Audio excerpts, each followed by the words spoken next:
Hey everybody, it's Ahmed Zahir. And for white people, that's Amr Zahar. And it's Arab American Heritage Month, baby, and we are not white. How did white become defined by the federal government as a person having origins in any of the original peoples of Europe, the Middle East, or North Africa? It's actually all because of a Lebanese guy named George and a Palestinian guy named Jesus. I'll explain. First, as you might know, America has a little bit of a racist history. A little bit shway, nitfi. When white people first came here, by the way, they came from Europe because they thought they were being religiously persecuted over there by other white people, and they came to America because they believed God promised them America.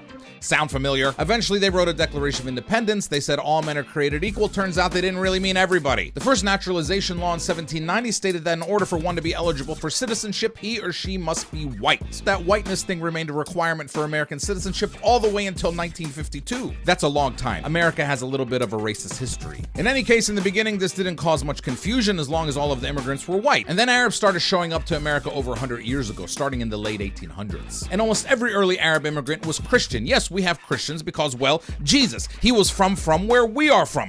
He wasn't from Kentucky. Christianity is foreign in America. It's native in Palestine. So there was an Arab guy named George Shisham. George was born in Lebanon. He came to America as a young man and settled in California. He even eventually became a cop in the Los Angeles Police Department. One day, George arrested a young white man. Well, this kid's dad was a prominent lawyer in LA, and he said George didn't have the right to arrest him because he couldn't be a citizen because he wasn't white. The immigration authorities agreed with this lawyer, and they told George, sorry man, no American citizenship for you. But George was an Arab, and if you ever met an Arab, they're never happy with the first answer. They always want to talk to the manager. So George got in front of a judge. So now you have to imagine it's 1909, it's a courtroom in California, and this Arab guy stands up and he says, Judge, Mr. Honor. George continued and he said, I am from where Jesus is from. And if you say that I am not white, then you are saying Jesus is not white.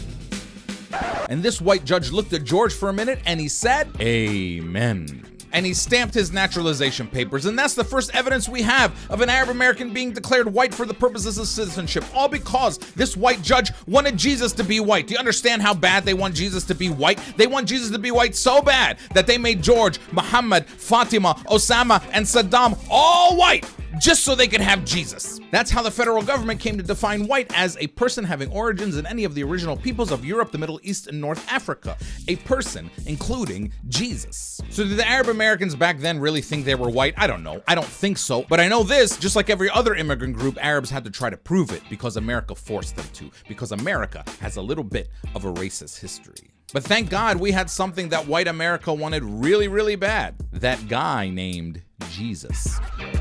Mr. Honor, Mr. Judge, sir, I object.